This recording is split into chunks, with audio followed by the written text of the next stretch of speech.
ñoom ñaar ñu ngi leewtoo. waaw da kay xam nga lu ma jaaxal. waaw mooy ku ne sori nga doog a ñëw. te ku ci nekk sa tànk càmmoñ nga jiital te jar na loo wax ci loolu. dañuy dox daje. Gaston Production présente l'événement du millénaire. Le plus grand événement de la saison, Modou Lo Balla Gaye.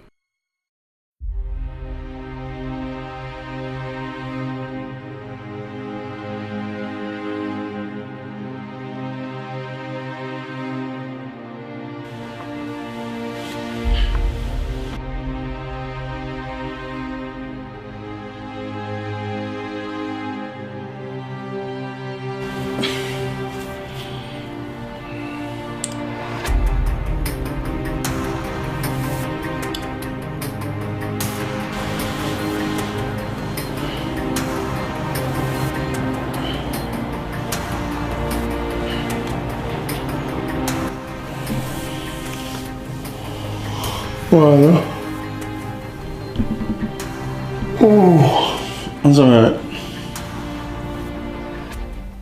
yow ba sant yàlla alhamdulilah ci bi nga yeewoo en fait si après nga woo famille bi woo mère bi wala nga woo paa bi wala nga woo soxna si xool njaboot gi et tout ça ba xam ñu ngi ci jàmm woo aussi tamit ñi nga xamante ne say mag lañu ku ci mel ni Aziz donc moom bu xëyee na ma woo xool séance que entraînement yi ma def xam normal na et puis mu encouragé ma et tout ça parce que fii 7 heures lay yeew 7 heures balaa nga génne fii sangu diggante bi ngay dem salle ba 8 heures dina jot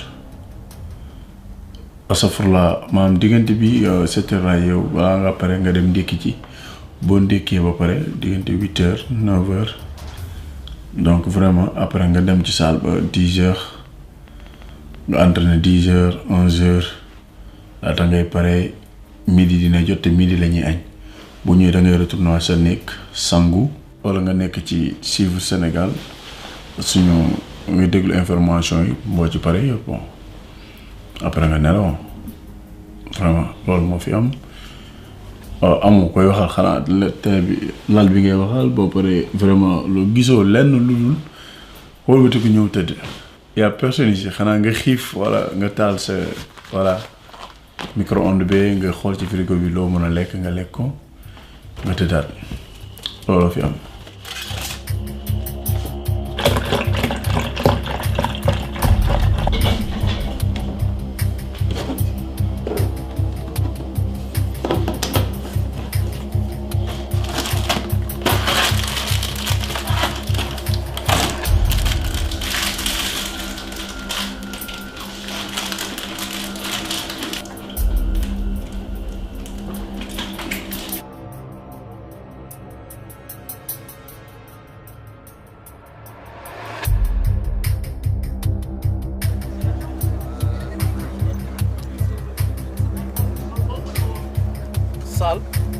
Lek, nan, tëdd. Pendant 1 mois et quelques, tu sors pas. C'est chocolat.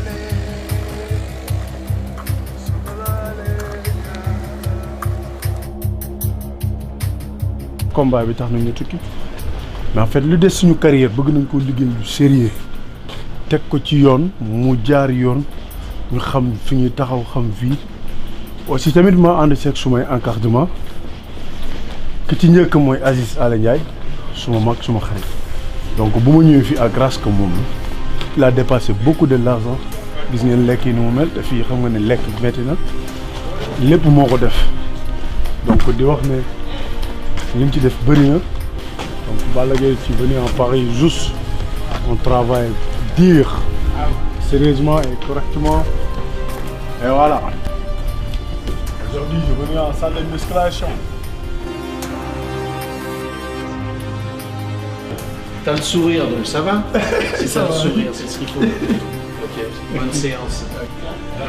Mais juste on a coaché la musculation, il est là.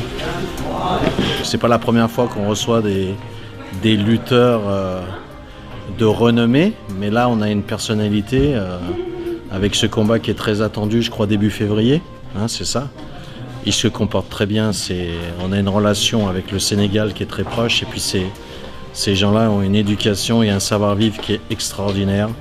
Donc vous le voyez, il arrive, il passe presque même inaperçu, mais pourtant avec son gabarit et son renommée, donc ça veut tout dire. Et puis il est mélangé avec d'autres disciplines et c'est ce qui fait la richesse de cette maison qu'est l'INSEP. I meet women, discreet women, street women, slash, cocoa puff, sweet women, make you wanna but not. Et là, vous allez le filmer dans sa séance de préparation physique avec un expert qui a été médaillé olympique aux Jeux de Pékin. Donc voilà, il va faire sa séance. Il a des séances aussi spécifiques à l'approche du combat, qui est plus spécifique lutte. Dans la belle salle de lutte que vous verrez peut-être à côté, avec aussi un expert qui s'occupe de lui. Il y a aussi des séances comme la lutte sénégalaise ou la lutte africaine, on dit c'est un sport de combat, donc il va aussi des séances de boxe. Donc il va aussi au pôle boxe France qui est ici, avec aussi des grands spécialistes, des entraîneurs nationaux qui s'occupent de lui, et il est mélangé avec les sportifs. Et tout ce qui est un peu course ou préparation vraiment spécifique, eh ben son responsable qui est ici sur son séjour, c'est Moussa Fall, qui est d'origine sénégalaise, qui a été un très grand athlète, qui est rentré, je crois, dans les années 79 à l'INSEP. 79, donc peut-être vous étiez pas né, vous encore, donc voilà, très grand champion. Et non, ça se passe très bien, et il a un programme vraiment spécifique. Mais là, on parle de l'entraînement, mais il a aussi un programme de récupération.